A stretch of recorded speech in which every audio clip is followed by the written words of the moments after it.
महाराष्ट्र राज्याचे मुख्यमंत्री एकनाथजी शिंदे तसेच कल्याण लोकसभा मतदारसंघाचे संसदरत्न खासदार डॉक्टर श्रीकांतजी शिंदे यांच्या वाढदिवसानिमित्त साक्री तालुका शिवसेनेच्या वतीने भव्य मोतीबिंदू शिबिराचे आयोजन करण्यात आले होते। शिबिरात 200च्या पुढे ज्येष्ठ नागरिकांनी व माता भगिनींनी डोळ्याची तपासणी तुलसी आय हॉस्पिटल नाशिक यांच्याकडून करण्यात आली असून मोतीबिंदू शस्त्रक्रियेसाठी येत्या 14 तारखेला बोरकर कॉम्प्लेक्स येथून नाशिक येथे घेऊन जाणार आहेत, अशी माहिती डॉक्टर भाऊसाहेब घुले यांनी दिली। नेते मंडळींच्या वाढदिवसावर वायफळ खर्च न करता वयोवृद्ध व माता भगिनींच्या आरोग्याची काळजी घेत शिंदे गटातील साक्री तालुका शिवसेनेच्या वतीने शासकीय विश्रामगृहाच्या आवारात मोफत भव्य दिव्य नेत्र शिबिराचे आयोजन करण्यात आले होते। या शिबिरात सकाळी 11 वाजेपासून तर दुपारी 2 वाजेपर्यंत 200च्या पुढे रुग्णांनी नेत्र तपासणी करण्यात आली असून ज्यांना मोतीबिंदूचा त्रास जाणवत असेल अशा रुग्णांना येत्या 14 तारखेला नाशिक येथे तुलसी आय हॉस्पिटलमध्ये शस्त्रक्रियेसाठी नेण्यात येईल। यावेळी जिल्हाप्रमुख डॉक्टर तुळशीराम गावित, साक्री विधानसभा क्षेत्रप्रमुख संभाजी आहिरराव, ॲडव्होकेट ज्ञानेश्वर एखंडे, नगरसेवक पंकज मराठे, नगरसेवक मुकेश शिंदे, अमोल सोनवणे, नगरसेवक सुमित नागरे, नगरसेवक राहुल भोसले, सरपंच अजय सोनवणे, अशोक गिरी महाराज, नासिर शेख, सतीश मोहिते, मनु गावितसह शिवसेना शिंदे गटाचे पदाधिकारी व कार्यकर्ते मोठ्या संख्येने उपस्थित होते। महाराष्ट्र राज्य आम्हाला असं सर्वांना वाटलं की आपण सामान्य माणसाच्या आरोग्यासाठी आपण आजचा दिवस, साहेबांचा आज जन्मदिवस आहे, तो त्या दृष्टीने आपण काहीतरी काम करावं म्हणून 4 दिवसापूर्वी सगळेजण आम्ही एकत्र बसलो आणि आपल्यासाठी आजचा हा जो आय कॅम्प मोतीबिंदू शस्त्रक्रियेसाठी किंवा मोतीबिंदूचे तपासणीसाठी आजचं हे जे शिबिर आहे हे शिबिर आयोजित केलेलं आहे।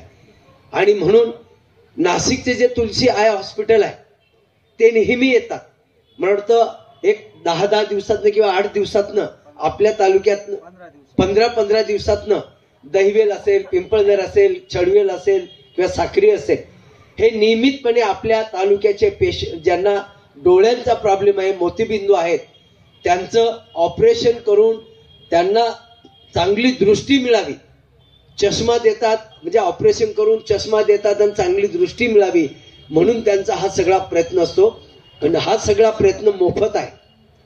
आज संपूर्ण महाराष्ट्रभर मोठे मोठे रक्तदानाचे कॅम्प लागलेले आहेत, आरोग्याचे कॅम्प लागलेले आहेत, जिथे जिथे जनतेची सेवा करता येईल त्या पद्धतीने ती सेवा करण्याचा आजच्या दिवसाच्या निमित्तानं संपूर्ण महाराष्ट्रभर या साहेबांच्या जन्मदिनाच्या निमित्तानं हे संपूर्ण महाराष्ट्रभर कार्यक्रम आहेत। आणि म्हणून साहेबांचं फक्त आपल्याला 2च मिनिटात मी सांगेन, साहेब एक सामान्य शेतकरी कुटुंबातले एक सामान्य माणूस आहेत, त्यांचे वडील देखील साताऱ्यामध्ये त्यांचं गाव आहे, सातारा जिल्ह्यामध्ये त्यांचं गाव आहे, खेडेगाव आहे, त्या ठिकाणी एक शेतकरी कुटुंबामध्ये त्यांचा जन्म झालेला आणि त्यानंतर वडील आणि ते हे सगळं ठाण्याला आलेले, ठाण्याला त्यांचा परिवार आणि त्या ठिकाणी साहेबांनी म्हणजे सांगायला एक छाती भरून येईल, ऊर भरून येईल, या सामान्य शिवसैनिक म्हणून, सामान्य रिक्षा चालक म्हणून लक्षात घ्या, रिक्षा चालक म्हणून कामाला सुरुवात केली,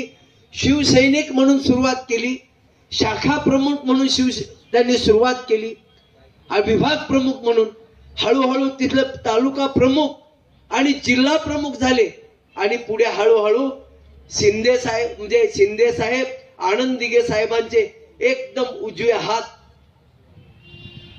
तिकडे सन्माननीय बाळासाहेब ठाकरे यांचा आशीर्वाद, धर्मवीर आनंद दिघे साहेबांचा आशीर्वाद आणि सामान्य माणसाचं अश्रू पुसण्याचं काम हे ठाण्यामध्ये, पूर्ण मुंबईमध्ये आणि त्या 4-5 जिल्ह्यामध्ये त्यांचं काम अव्याहतपणे सुरू आहे। आता हे सगळ्या प्राप्त परिस्थितीमध्ये हळूहळू ते ह्या सगळे एक एक टप्पा गाठत ते आमदार, महापौर झाले, आमदार झाले, 2014ला निवडून आल्यानंतर ते मंत्री झाले, मंत्री झाल्यानंतर त्यांनी यशस्वीपणे कारकीर्द ही आपल्या सरकारमध्ये केली। बीजेपी आणि भाजपचा आणि शिवसेनेचं सरकार होतो, 14 ते 19 मध्ये आणि त्यांना नगर विकास खातं मिळालं. अतिशय चांगल्या पद्धतीने आपल्या जनतेची सगळ्यांची सेवा केली. आणि बघा योगायोग कसा असतो, एक सामान्य माणूस हळूहळू जेव्हा पदक्रांत करत असतो तर त्यावेळेला कमीत कमी ते 18 ते 20 तास 22 तास जनतेसाठी काम करतात. ते रातपहाट काम करतात. आणि हे आम्ही आज नाही, मी त्याचा साक्षीदार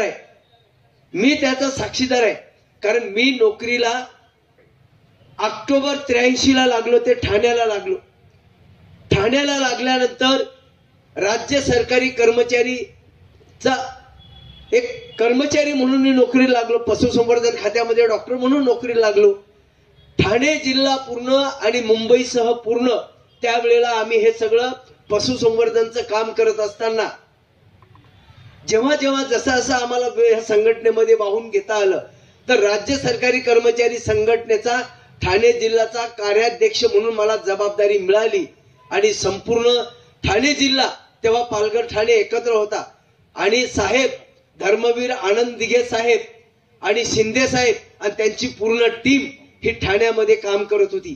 आणि जेव्हा आम्हाला वेळ मिळायचा तेव्हा आम्ही त्यांच्या संपर्कात किंवा त्यांच्याकडे जायचो. आमचं काही रडगण असायचं. म्हणजे सांगायचं आपल्या खानदेश मधल्या उत्तर महाराष्ट्रातले जे मंडळी तिथे ठाण्याला किंवा त्या परिसरामध्ये कंपन्यांमध्ये कामाला किंवा इतर कापड गिरण्यांमध्ये कामाला किंवा नगरपालिकेमध्ये कर्मचारी, जिल्हा परिषदला कर्मचारी, एसटी महामंडळाला कर्मचारी, खाजगी कंपन्यांमध्ये कर्मचारी, त्यांच्या ज्या अडचणी असतील, ज्या विविध कामगारांच्या सगळ्या संघटना असायच्या त्याच्यामध्ये आम्ही कायमस्वरूपी काम करत असे.